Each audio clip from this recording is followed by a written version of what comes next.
Welcome to Hair Hero, the podcast where we dive deep into the minds of the best in the business to uncover what makes them tick and sometimes what makes them twitch. I'm your host, Ryan Weeden, founder of Masters of Balayage and creator of Masters Academy. Join me each week for impactful conversations with industry leaders, icons, influencers, and trendsetters.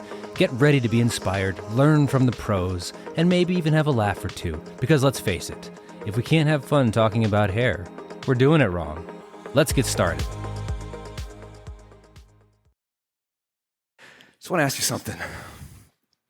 Have you ever in your adult life looked in the mirror and thought to yourself, wow, I thought I'd be further along by now?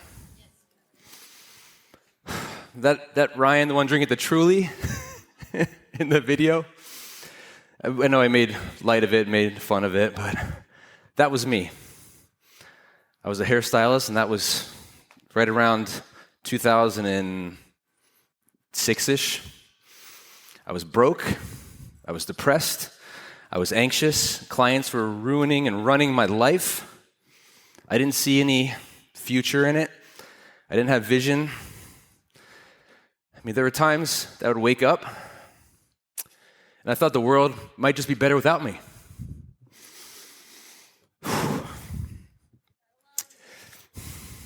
I feel you. But before I continue with that, because I ended up, you might not have known this, but shortly after there, I quit hair. I quit doing it. I didn't see a future in it. And somebody that I was with at the time told me that, Ryan, being a hairstylist just isn't good enough. You need to get a real job. So I did what I thought I needed to do, and I manned up. I quit doing hair and got a real job.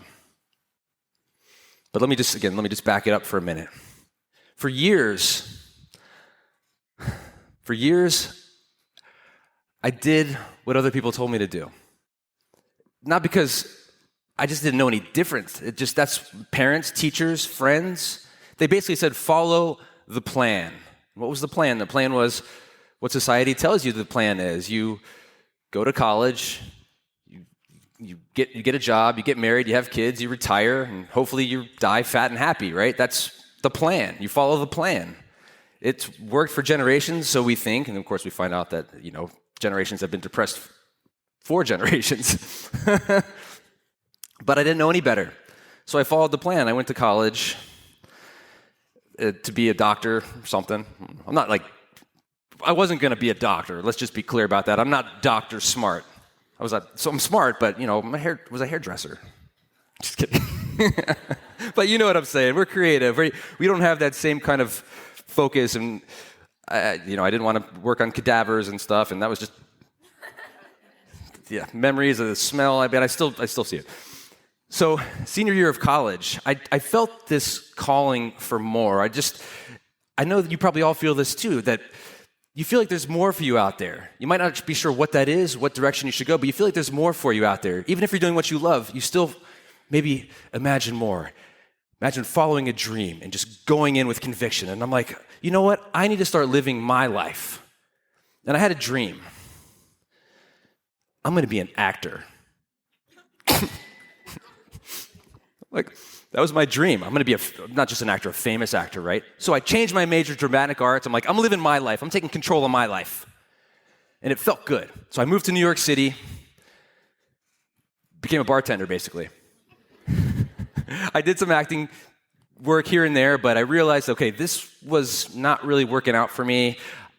I didn't find that real passion in acting, and I didn't want to live my life as a starving artist. So I was also broke, and I had taken out loans, and I decided that being an actor wasn't for me. I tried it for a couple years. I was there during 9/11. That was a big wake-up call for the entire world. But I was there, and it was a big wake-up call for me personally as well. I watched the towers actually collapse with my own eyes. I was that close. Still remember that morning. And then I started to think about where I wanted my life to be. You think about a lot of things when you see other people's worlds end. You start to think about yourself and your own mortality. And And I didn't want to continue living like this. I didn't feel like I was being fulfilled, so I threw in the towel. I moved out of New York. I quit my dream. And I moved to Las Vegas, where my parents were living at the time. Not really a good place to move when you're depressed. And if you really want to feel bad about yourself, move in with your parents after you've failed in the real world. That was great. So I got this bartending job, and I'm working there, and I'm trying to figure things out. And what did they say? They say, Ryan, you tried it. You gave it your best. And I know I did. They say, why don't you just go back to school? And again, this is how they were raised. This is the plan. There wasn't a lot of successful dream chasers in their life and in many people's lives. So I decided to go back to school, and I went back to a community college to start working on. I was going to be a physical therapist or something. I was just start taking science classes again. That's the plan, right? I wasn't getting very good grades, but I was there, and I didn't know any better, so I went in there, and after a couple months, it didn't feel right. So one day I was just looking for something else to do. I had to get out of this, but I needed just something else. My soul was calling me for something else. This is not you, Ryan. You need to start living your life again. And then I met this girl, and her mom was a hairdresser. And she showed me this article one day, and it was about these two hairdressers up in the San Francisco Bay Area. And there were these two men, and they were at competing salons, and it was an article just about how they have very different vibes in businesses, but each stylist was making over $500 an hour, and this was in 2003. And I was like, I want to do that. I just had my sights on, I need to make more money, I need more money, I need more money, I need to find a way to do that, because I thought it would make my life better. So I was also inspired. I'm like, hairdressing, never thought about that. And my mom usually parted my hair for all my school photos. But sure, why not? It's something new, and it's a reason for me to get out of this trap that I'm in. So this calling told me to go to hair school. I jumped into cosmetology school, and I became a hairstylist. Got my first high-end salon job almost right after school, and I'm instantly charging $65 a haircut. I'm like, oh, yes, I am on my way to stardom. I'm going to do this. I'm going to be one of those guys. I put that article up on the wall, and I'm like, I'm going to be those guys right there. I'm going to be raking in the dough, just high-ticket clients left and right. This is the direction for me. After about 3 years, didn't pan out. I didn't get a full clientele. I was still paycheck to paycheck. I was broke. I didn't know how to get more clients in my chair. I didn't know how to raise my prices. This was before Instagram, before all this education on how to build our business and take control of our careers. And I was lost. And that was that guy on the screen. I didn't see a future in hair. I was limited, and I was trapped by this label of a hairdresser. That, oh, you're just a hairdresser? Oh, when are you going to get a real job? So I had to live with this. People made fun of me for being a hairdresser for years, because I'm a guy in the hairdressing business, and guys back then, especially I feel like straight guys, we got made fun of. I had all these friends that were very successful, and the girl that I was with, she kept comparing me to her friends. Oh, well, he's so successful. Look at him. He's making all this money. Look at him. He's making all this money. You need to get a real job. So I was like, crap.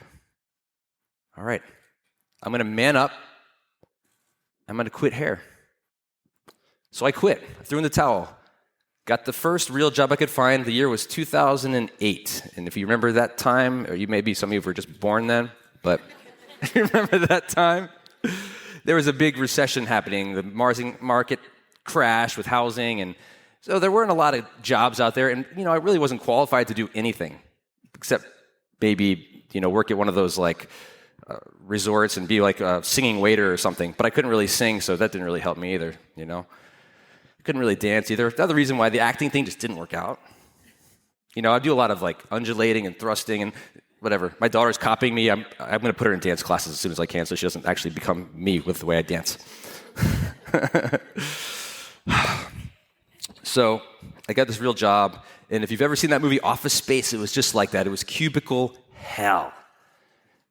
It smelled like Windex and cake every single day. It was always somebody's birthday. little space heaters at your feet, keep you warm and toasty. You got blankets, and you're like, why is it so cold in here? Because one person in there runs hot. So then I got even more depressed. I fell even deeper into this hole. I'm like, I just looked in the mirror and I'm like, I've failed over and over and over again. I felt like I failed as a hairstylist. I failed as a student. I failed as a son, I felt like. Failed as a friend. I just felt like such a failure. And the person I was with ended up leaving me anyway, so I was basically all alone. And I knew there was more for me. I knew there was something else for me, and I started to feel this calling again. It's like, this is not my path. This is not where I'm supposed to go. Get the fuck away from this job. You gotta do something more with your life. I don't know what it is, but something's knocking on my door. Saying, Ryan, you gotta answer that door. So I ended up doing this real estate thing and sucked at real estate.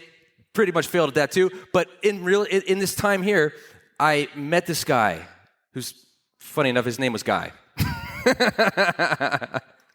And also funny, in creating this time on my stage here, it's like a guide. He was like a guide for me. He was like a mentor. He took me under his wing. He taught me so much. He was like Yoda for me.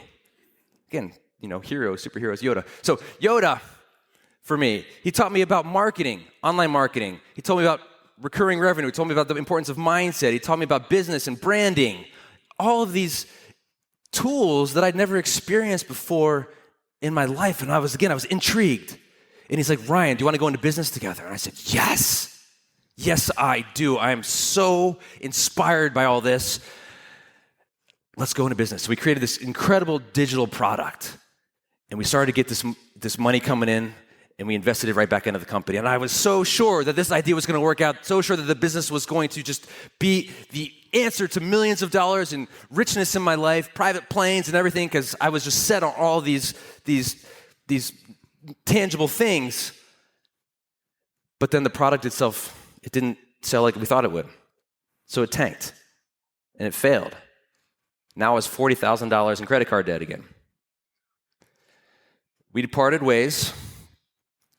It was a sad day when we did that, and because I'm like, I just chalked that up to the list of failures in my life. But I got really stoned one night. Is weed really even still a drug? And I had an epiphany. And I realized that this failure was almost like an eye-opening moment for me. It was like an aha. I didn't feel like it was as much of a failure because of everything I had learned. And I'm like, wait a minute.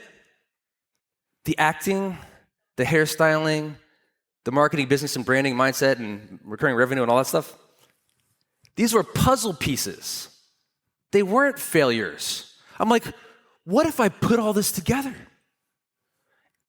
I love doing hair. I love the marketing. And I love being on stage and acting. I'm like, what if I did this? I'm like, okay. I felt inspired. So made this giant pot of coffee one night, and I'm like, I created this vision board, and I put pen to paper, and I'm like, I'm getting back into hair. I have 0 clients. I'm starting from absolute scratch, and I'm over my head. It broke. What am I going to do? I'm like, you know what? It was a hard decision, but I'm like, I want to wipe the slate clean, so I declared bankruptcy. I'm like, canceled out all my debts. Of course, credit ding for still, but absolutely worth it. I'm like, you know what? I'm going to get a part-time job at Starbucks. I'm going to start building up my clientele. I'm going to do everything it takes to be successful in this business as a hairstylist. I am inspired. I know that these are puzzle pieces, and every one of these failures was not a failure. It was a discovery. It was a discovery into my soul, and this pull just kept telling me, follow your soul. Follow what your soul is telling you. It is trying to lead you in the right direction. And I've gotten a lot more spiritual along this journey. I don't have a lot of crystals and everything, but that's Jenny Strebe. She'll be on later. But I couldn't wait. And I started following that path, and it felt good. and I was convicted. And I'm like, nothing is going to stop me now. Successful salon, successful education, successful business, successful mindset, and I'm positive. I know that whatever faces me now, I can handle it because I believe now. And I believe that my journey was that of a hero's journey. Ups and downs, epic discoveries, but you got to keep going forward and you got to keep growing from it. Recently, I also heard this recording, and I want you to write this down if you can see in the dark. This guy, Earl Nightingale, when I was creating this presentation up here for you, I was listening to some things, and he has this audio recording from the 1950s, one of the most powerful things you will probably ever hear in your entire life. It's called The Greatest Secret in the World. You know that one? The Greatest Secret in the World. And he said something that was an epiphany for me. And I had heard him before, years before, but then it's like when you revisit something at the right time, it really starts to ring true to you. And this was the moment that really rung true to me. And he said, in his audio recording, he said, do you know what the opposite of courage is? It's not cowardice. It's conformity. So we got to rebel against that. We got to stop doing what the label tells us we got to do. We got to live our life according to our soul's path. We got to fight every single day. Think about it. If you were diagnosed with a terminal disease and you had 2 years left to live, what would you do differently? Start doing that today. Start doing that today. If you're not following that path, start doing it today because progress is better than perfection. Start today. Even if you don't get there, you will feel that richness, that power of following your dreams, fighting against conformity. I decided it was time to live my life. I said, this is my life. Say, my life.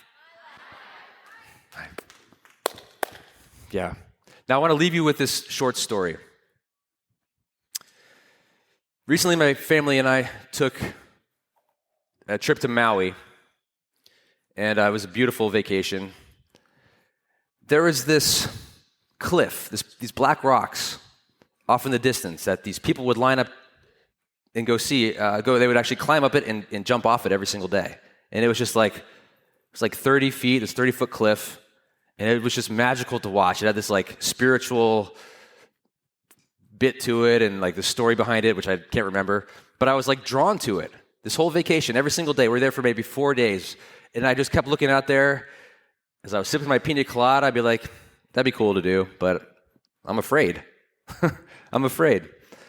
And then, once I started drinking, I'm like, well, now I'm drinking, so I don't want to do that. I don't want to be a bad example of what not to do.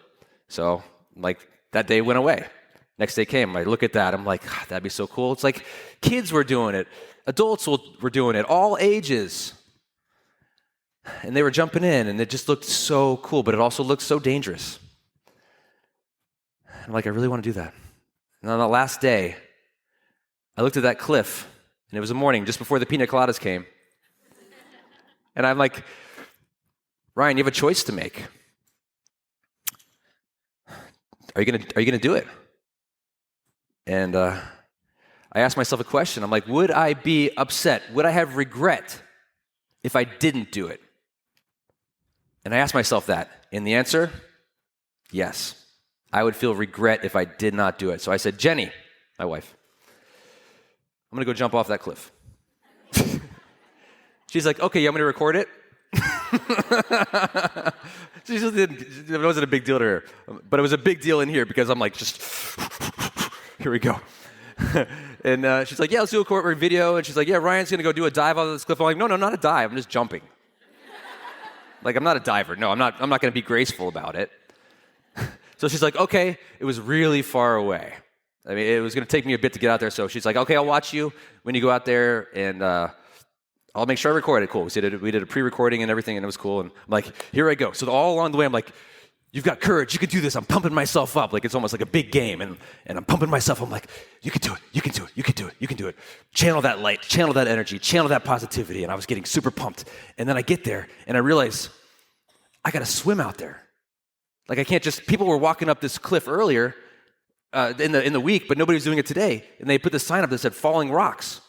And I'm like, I'm not going up that way. Nobody else is. I'm not going to be that bad example. But swimming is something that I don't really do that well. I swim.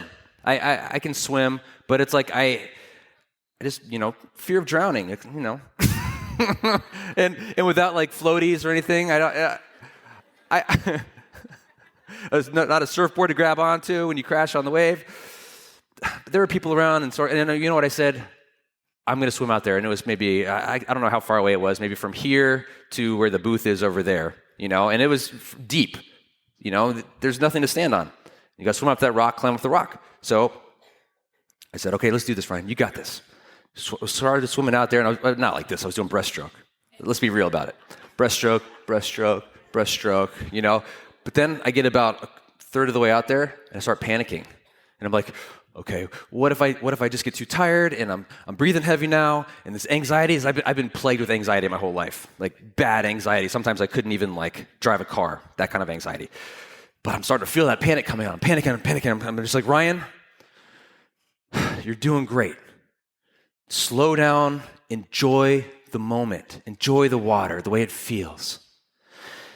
And I started to calm myself down. For the first time ever swimming in my life, I'm calming myself down, and I'm doing the breaststroke. And I'm just like, this is amazing. I got this. I believed in myself, and it felt great. And I got to that rock, and I climbed up. And I'm looking down, and I'm just like, whoa, that's far. And I'm like, went down there. I hit the water. I'm like, whoa! Yes! I run back. I'm like, tears in my eyes. I was so excited. And I come back to where my wife was sitting, and she looks at me. She's like, did you go? I'm like, you didn't get it. She's like, no, I saw you walk out there and you were looking at the rocks for a while, and then I thought you turned around and walked away. I'm like, you thought I gave up? Do you know what I did? I did it again. Always choose courage over conformity. Courage is what's going to take you to that next level, and I know you all have it in you, and you are here, and you are ready for a transformation today and with the rest of your life. Start writing your story today. Thanks for tuning in to Hair Hero. If you enjoyed this episode, please leave us a 5-star review. It helps us reach more listeners just like you. And don't forget to screenshot this episode and share it on Instagram, tagging us at Masters of Balayage. We'd love to see your posts and share them. Until next time, remember, be bold, be brave, be you. See you in the next episode.